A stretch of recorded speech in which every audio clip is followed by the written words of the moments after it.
ខ្ញុំលើករៀមដប់ភ្ជាប់ពាក្យជូនពរដល់រាំងកងទ័ព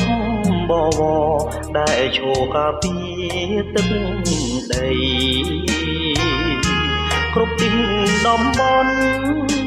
តាមមនឬតាក្របីសូមរាំងទទួលជោគជ័យដេញចោលចង្រៃឈ្លានពានបរោះខ្មែរដែលថែទឹកដីសូមជួយដល់រាំងប្រុងស្រីលោកប្រឹងយកជ័យជូនជាតិដេញសៀមចងរៃជាពូជចោលសែនចោលសៀតឲ្យរត់ខ្ចាត់បាត់កុំមកទៀតទើបជាតិយើងបានសុខសាន្តកូនខ្មែរទាំងប្រុសស្រីអើយជាតិមានសុខហើយកុំឡាយនឹងស្ងៀម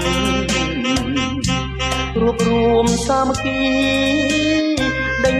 ពួកចោលឈ្លានពានកូនខ្មែរត្រូវហ៊ានលះបង់ដើម្បីជាតិយើងខ្ញុំសូមគោរពដល់ថ្នាក់ដឹកនាំនិងរាំងកងទ័ព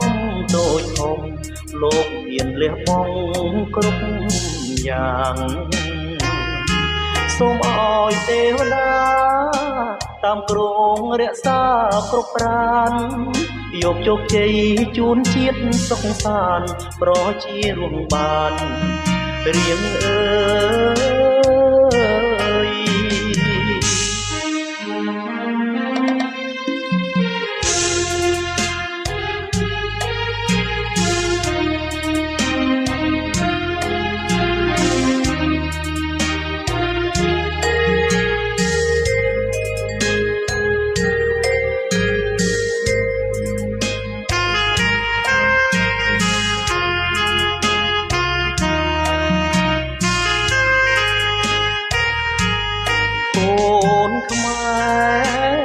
ទាំងប្រុសស្រីអើយជាតិមានទុកហើយកុំ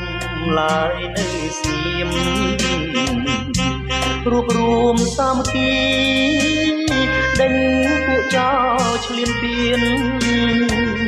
កូនខ្មែរត្រូវហ៊ានលះបង់ដើម្បីជាតិយើងខ្ញុំសូមគោរពដល់ថ្នាក់ដឹកនាំនិងរាំងកងទ័ពដូចធំដែលលោកលះបង់គ្រប់យ៉ាងសូមឲ្យទេវតាតាមគ្រងរក្សាគ្រប់ប្រាន